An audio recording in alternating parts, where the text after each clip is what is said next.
Salut, bienvenue pour cette nouvelle vidéo. Aujourd'hui, je vais vous parler d'une péripétie qui m'est arrivée un peu spéciale. Il va s'agir de la carte grise en ligne. Donc pour faire simple, j'ai pris des notes que j'ai en face de moi pour pouvoir garder le fil d'eau et ne pas être perdu dans mes explications, car c'est assez complexe. Donc là, je vous propose éventuellement de prendre un petit café, un thé ou tout ce que vous voulez. Ça va être assez long, mais je vais vous faire part de ma propre expérience. J'ai acheté un véhicule en début d'année, donc 2019. Vous l'avez certainement vu, la BMW 36 sur laquelle j'ai posé les ressorts courts. Sur celle-ci, il fallait que je fasse la carte grise, bien évidemment. J'avais entendu parler qu'il fallait la faire en ligne ou que je pouvais me rapprocher d'un petit garage de proximité pour pouvoir la faire faire. Je me suis dit pourquoi pas tenter l'expérience en ligne et au moins j'aurai mon propre avis. Ne connaissant pas le site internet, j'ai tapé sur Google carte grise en ligne et là je suis tombé sur cartegrise-siv.fr. J'ai appris par la suite que ce site était géré par HKS Automotive puisqu'il aura fallu que j'envoie tout le dossier. Donc sur le site, je me suis connecté avec France Connect et mon compte des impôts. J'ai rempli le dossier en ligne et ensuite vient le paiement. J'ai effectué un paiement en 4 fois puisque le tarif était de plus de 200 €. Toujours ce 13 juin, après avoir passé mon contrôle technique, vu que la voiture était en règle, j'ai envoyé tous les documents.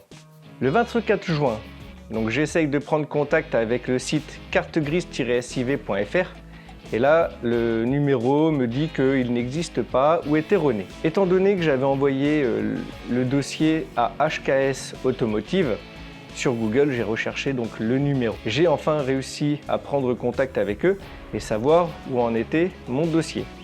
Ils m'avaient bien indiqué qu'ils l'avaient réceptionné et qu'il serait traité très prochainement. Donc là, on patiente toujours encore. 5 juillet.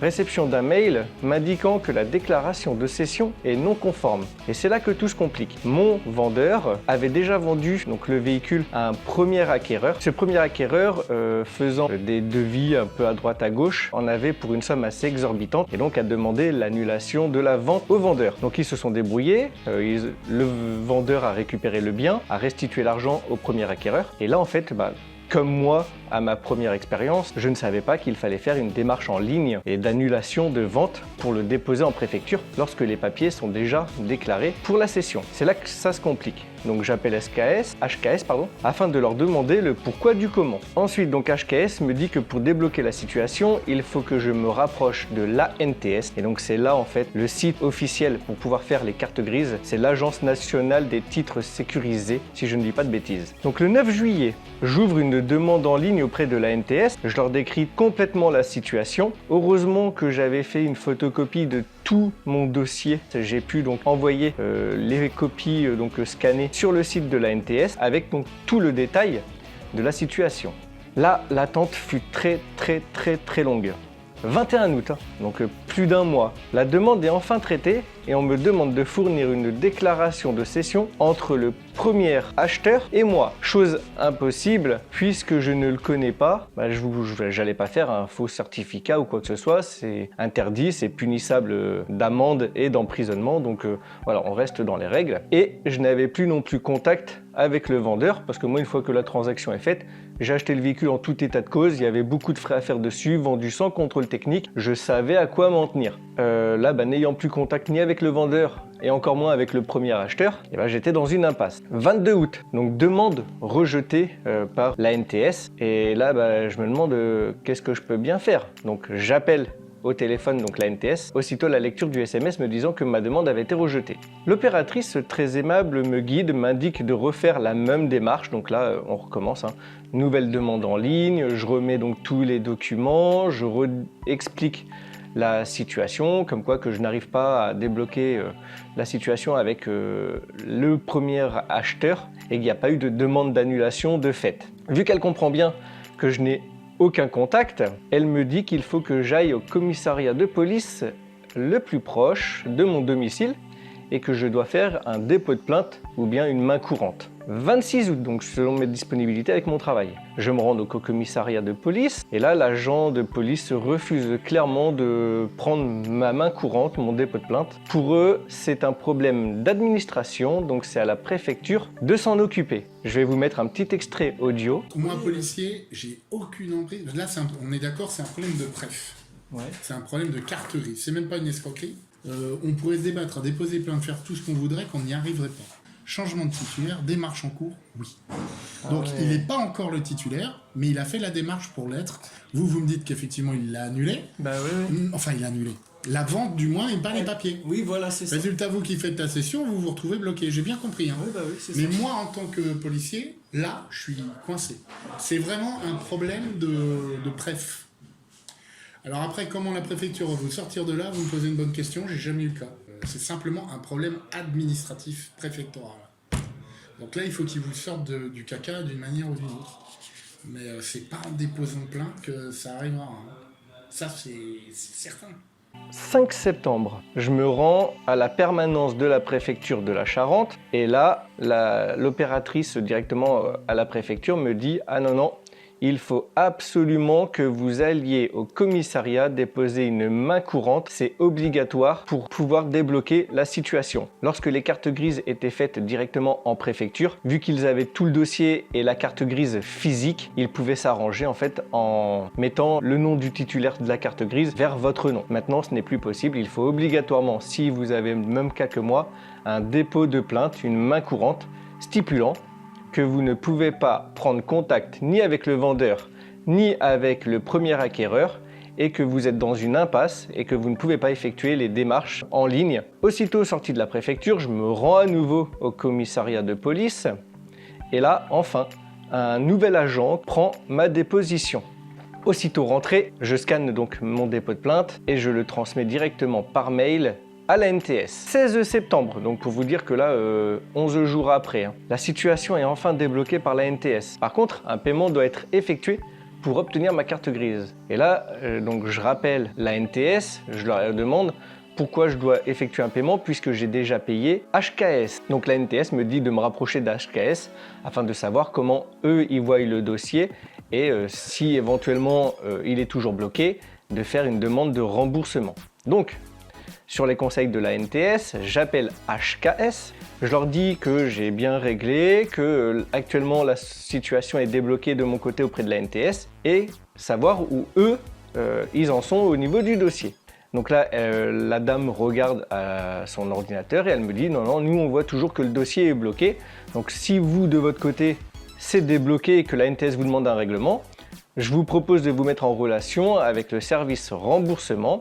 Vous faites un mail et vous demandez le remboursement et l'annulation des démarches en cours auprès d'HKS. Donc sur ces conseils, chose que j'effectue. Le 9 octobre, donc là presque un mois d'attente, la demande de remboursement par HKS est enfin traitée. 10 octobre, réception de mes documents et d'un chèque de remboursement. Et là, grosse surprise, il manque 46 €. Frais de dossier. Sauf que à mon sens, ils n'ont effectué aucune opération, donc il n'y a eu aucune chose d'aboutie, je trouve ça vraiment dégueulasse. Bref, et ils me demandent de payer 15 € pour le renvoi de mon dossier. Et ben là, clairement, voilà, c'est hors de question. Aussitôt, je fais mon paiement sur le site de la NTS et le 12 octobre, enfin, la réception de ma carte grise. À présent, je vous propose que l'on se retrouve directement sur l'ordinateur et je vais vous expliquer un peu la démarche à effectuer pour pouvoir faire votre carte grise sur le site de la NTS et éviter les pièges auxquels moi j'ai été victime. Si jamais vous avez un souci, au lieu de passer par un prestataire, comme moi ça a été le cas vu que je ne le savais pas, cartegrise-siv.fr, qui sont d'ailleurs des gros arnaqueurs, clairement.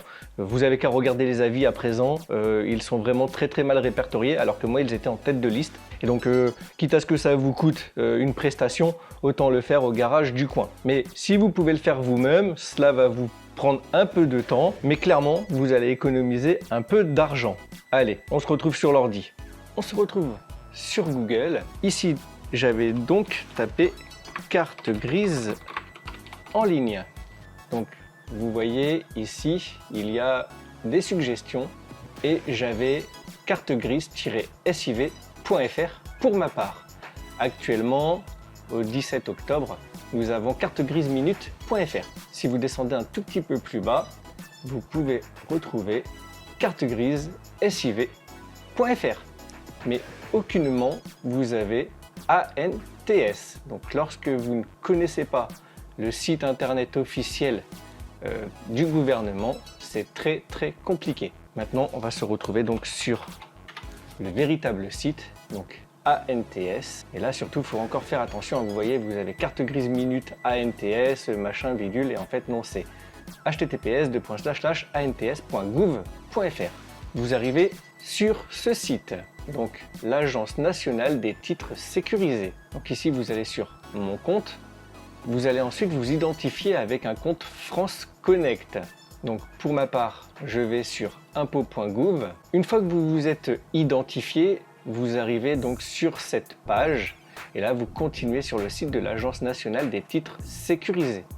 Une fois que ceci est fait, vous allez sur mon espace véhicule. Donc là ici vous pouvez consulter vos démarches. Donc moi vous allez voir la première demande qui a été rejetée par le service instructeur. La deuxième ayant été validée, vous ne pouvez plus la retrouver.